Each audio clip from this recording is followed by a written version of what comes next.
নীরবতায় আপনাকে আমাকে শুয়ে থাকতে হবে। পৃথিবীর যে সমস্ত মানুষকে আমরা খুব আদর করি, যে সমস্ত মানুষকে আমরা প্রচন্ড ভালোবাসি, এরা কবরের দিকে একদিন তাকাবে না। কবরে এমন একটা অবস্থা, নির্জন শুনশান এমন একটা জায়গায় আমাদেরকে রেখে দেয়, ওই জায়গার ধার কাছ দিয়ে কেউ যায় না। রাত্রেবেলায় একটা যাইতে চায় না, বলে ভাই তুই দাঁড়া, তুই দাঁড়া, আমি একা বাজার থেকে ফিরে অবস্থায় যদি কোনো কবরস্থান পড়ে, ওই কবরস্থানের পাশ দিয়ে কেউ একা আসেন। পাশে আরেকজনকে বলে ভাই ওই কবর তো আসলে ভয় লাগে, তুই আমার একটু নিয়ে যাস। এরকম আপনাকে আমাকে ওইরকম আপনি ইন্তেকালের পর আপনার আমার সমস্ত কিছুকে গুছিয়ে রাখা হবে। আপনার পরনের কাপড়টা বাসায় রাখা হবে না, এটা একজন ফকিরকে মিসকিনকে সদকা করে দেওয়া হবে। আপনার পরনের লুঙ্গিটাকে বাসায় রাখবে না, আপনার স্বজনরা এটাকে একজনকে মিসকিনকে হাদিয়া দিবে। তারা ভয় পাবে আপনার রুমে যাইতে, আপনার ব্যবহৃত জিনিস ব্যবহার করতে তারা ভয় পাবে। অথচ দুনিয়ার ভিতরে কত আপন, কত ভালোবাসা। আপনাকে ছাড়া যারা ঘুমাইতে পারতো না, তারাও একদিন আপনাকে রেখে আসবে। আপনার জন্য, আপনার বাড়ি সাজানোর জন্য বাঁশ জারের বাঁশ কাটবে। আরে মানুষ, দুনিয়াতে এর জন্য চিন্তা ফিকির করা দরকার। দুনিয়াতে আমরা কেন এসেছি, কি জন্য এসেছি, কোন আমল করার জন্য এসেছি, আমাদের গন্তব্য কোথায়, দুনিয়ার জীবন আমরা কতদিন থাকবো। আমাদের পূর্বপুরুষরা তো এভাবে চলে গেছেন, দুনিয়ার ভিতরে কেউ থাকতেও পারেন না। মা বোন যারা রয়েছেন তারা শুনতেছেন, আপনারাও খেয়াল করবেন।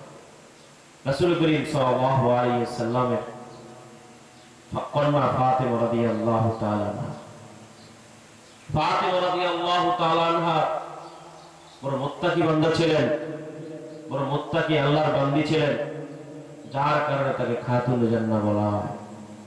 ফাতেমা রাদিয়াল্লাহু তাআলা আনহা চলনে বলনে কিছুটা নবী করিম সাল্লাল্লাহু আলাইহি ওয়াসাল্লামের সাদৃশ্যতা ছিল। একদিন নবী করিম সাল্লাল্লাহু আলাইহি ওয়াসাল্লাম ফাতেমার বাড়িতে গেছেন। ফাতেমার বাড়িতে যাওয়ার আগে নবী করিম সাল্লাল্লাহু আলাইহি ওয়াসাল্লামের কাছে ফাতেমা রাদিয়াল্লাহু তাআলা বাসায় আগমন করলেন। আগমন করে দেখতে পেলেন নবীজি সাল্লাল্লাহু আলাইহি ওয়াসাল্লাম বাসায় নাই। নবীজিকে না পেয়ে ফাতেমা রাদিয়াল্লাহু তাআলা আনহা আম্মা জান আয়েশা রাদিয়াল্লাহু তাআলা আনহাকে বললেন যে ফাতেমা রাদিয়াল্লাহু তাআলা বাসায় এসেছে সরকারে দো আলম সাল্লাল্লাহু আলাইহি ওয়াসাল্লামের খোঁজে। আম্মা জান আয়েশা বললেন কি প্রয়োজন এসেছে? বললেন যে দুনিয়ার জীবনে আমি খুব কষ্টে আছি। কষ্ট বলতে বলবেন যে নবীজির কাছে অনেক গোলাম আসে, আমার বাড়িতে অনেক কষ্ট, সাংসারিক কাজ করতে অনেক কষ্ট, এই জন্য নবীজি আসলে বলবেন তার কাছে তো অনেক গোলাম আসে, সেজন্য আমার কাজের সহযোগিতা করার জন্য একটা গোলাম দান করে। নবীজি সাল্লাল্লাহু আলাইহি ওয়াসাল্লামের কাছে আবেদন করে ফাতেমা বাড়িতে চলে গেছে। সন্ধ্যাবেলায় বাসায় ফেরার পরে আম্মা জান আয়েশা রাদিয়াল্লাহু তাআলা আনহা নবীজিকে বললেন আপনার কন্যা ফাতেমা এসেছে এবং আপনার কাছে আবেদন করে গিয়েছে। নবীজি সাল্লাল্লাহু আলাইহি ওয়াসাল্লাম চাদর পরিধান করে ফাতেমার দরবারে যায়। নবীজি সাল্লাল্লাহু আলাইহি ওয়াসাল্লাম ফাতেমাকে দেখলে এত সম্মান করত যেন নিজের মা। চলনে বলনে কথাবার্তায় ফাতেমাকে বড্ড ভালোবাসত নবীজি, কারণ তার কিছুটা সাদৃশ্যতা আম্মা জান খাদিজার সাথে ছিল, যার কারণে ফাতেমার প্রতি তিনি দুর্বল ছিলেন। তাকে দেখলেই নবীজি দাঁড়ায় রেখে ফাতেমার বাড়িতে গেছেন, দেখছেন আলী আর ফাতেমা বসে আছে। যায় সালাম দিলেন, আসসালামু আলাইকুম ওয়া রাহমাতুল্লাহ। ফাতেমা রাদিয়াল্লাহু তাআলা চৌকি থেকে উঠে এসে নবীজিকে অভিবাদন জানানোর জন্য আসতেছিলেন। নবীজি বললেন ফাতেমা ওখানেই বসে থাকো। নবীজিকে আর বলেন না যে উঠে আসার জন্য, বরং নবীজির সামনে আগে আগে গিয়া ফাতেমার কাছে যায় সালাম দিয়ে কথা বললেন তুমি আমার কাছে গোলাম চাইতে গিয়েছো, ঠিক শুনেছি, তবে তোমাকে আমি গরিব করে বিয়ে দিয়েছি, আলীর কাছে বিয়ে দিয়েছি। তোমার কাছে কথা হইল তুমি সব সময় যে গোলাম আনতে আমার কাছে গিয়েছো, তোমার সব সময় যাতা গ্রহণের কারণে তোমার হাতের ভিতরে ফসকা পড়ে গিয়েছে, এই বিষয়টা আমি শুনেছি। তবে ফাতেমা তোমাকে একটা আমলের কথা বলে দেই, যে আমলটা করতে পারলে তোমার একজন গোলাম আজাদ করার থেকে বেশি সওয়াব হবে বলে সুবহানাল্লাহ। নবীজি সাল্লাল্লাহু আলাইহি ওয়াসাল্লাম বললেন ফাতেমা, সে আমলটা হলো প্রত্যেক নামাজের পরে 33 বার সুবহানাল্লাহ, 33 বার আলহামদুলিল্লাহ, 34 বার আল্লাহু আকবার পাঠ করলে একজন গোলাম আজাদ করা যেই সওয়াব হয় এর থেকে বেশি আল্লাহ পাক তোমার আমলনামায় সওয়াব দান করেন বলে সুবহানাল্লাহ। এই জন্য নবীজি সাল্লাল্লাহু আলাইহি ওয়াসাল্লামের জীবদ্দশায় সাহাবায়ে কেরাম রাদিয়াল্লাহু তাআলা নবীজির কথার চুল এক পরিমাণ নড়াচড়া করতেন না। এই জন্য আপনার আমার জিন্দেগি, আপনার আমার জীবন, আপনার আমার হায়াত, আপনার আমার সব কিছু যাতে করে কোরআনুল কারীমের অনুযায়ী হয়, যাতে করে আল্লাহর ভয় আপনার আমার দিলের ভিতরে থাকে, আল্লাহ তাআলার ভয় যদি আপনার আমার দিলের ভিতরে থাকে এবং সুন্নাহ অনুযায়ী যদি আপনি চলতে পারেন, তাহলে আল্লাহ পাক আপনাকে আমাকে জান্নাত দান করবে। এই জন্য জীবন তো ফুরিয়ে যাবে, জীবন তো আসলে বহুদিন থাকবে না। যতটুকু জীবনের গনিমত সময় পান ততটুকু সময়কে আপনি সঠিকভাবে কাটানোর চেষ্টা করেন, আল্লাহর রাহে কাটানোর চেষ্টা করেন। যদি আল্লাহর রাহে যদি সঠিক সময় কাটিয়ে যেতে পারেন, আল্লাহ পাক আপনাকে জান্নাত দান করবেন। এই জন্য তাকওয়া চাই, দিলের ভিতরে কি রাখা চাই? তাকওয়া চাই। দিলের ভিতরে কি রাখা চাই? তাকওয়া চাই।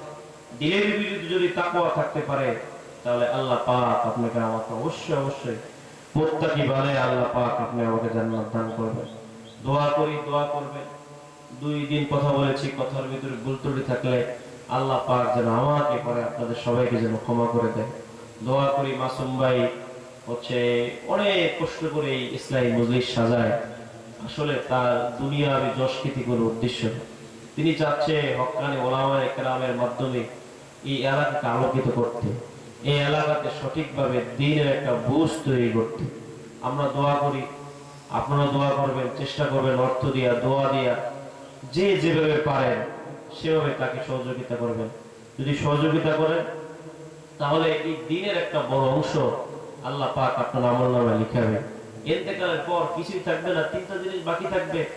একটা হচ্ছে আবু দাউদের হাদিস, নবীজি বলেছেন যে ইন্তেকালের পর মানুষের কোনো কিছু বাকি থাকে না, 3টা জিনিস বাকি থাকে।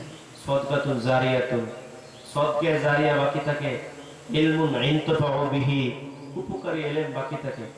এজন্য আর এমন নেককার সন্তান যে তার জন্য দোয়া করে, এই জিনিসটা বাকি থাকে। এজন্য উপকারী ইলম হিসাবে এই ইসলামী মাহফিলকে আপনারা অবশ্যই অবশ্যই সুন্দর করে সুশোভিত করবেন, সুন্দর করে সাজায় রাখবেন। ইনশাআল্লাহ আল্লাহ পাক আপনাদের আমলনামায়ও এই 3টা জিনিসের যে সওয়াব রয়েছে আল্লাহ পাক আপনাদের আমলনামা দান করবেন। আল্লাহ পাক আমাদের সবাইকে সঠিকভাবে মুত্তাকি হয়ে রাসূলের ইত্তেবা অনুযায়ী আমল করার তৌফিক দান করো। সকলে বলি আল্লাহুম্মা আমিন। ওয়া আখিরু দাওয়ানা আনিল হামদুলিল্লাহি রাব্বিল আলামিন।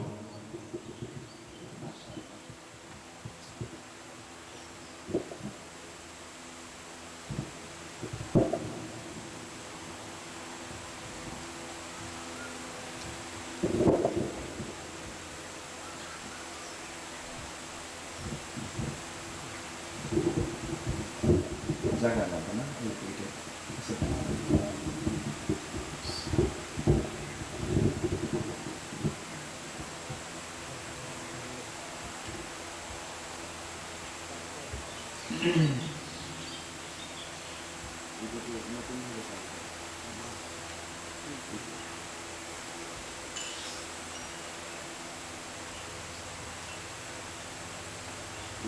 বন্ধ করে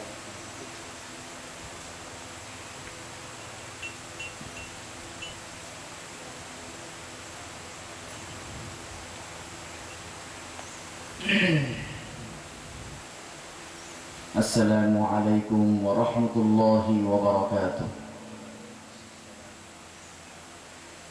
খানকায়ে তাজকিয়ে নফস এর উদ্যোগে মাদ্রাসা হুজ্জাতুল ইসলাম কদমতলার 3 দিন ব্যাপী নবম বার্ষিক ইসলাহি মাহফিলের আজ 4র্থ দিন, সমাপনী সময়।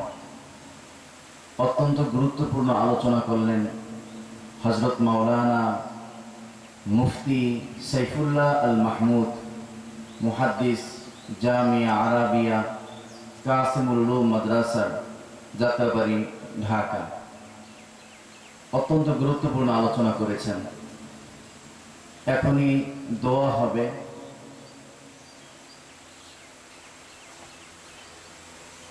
প্রথমেই আপনাদের কাছে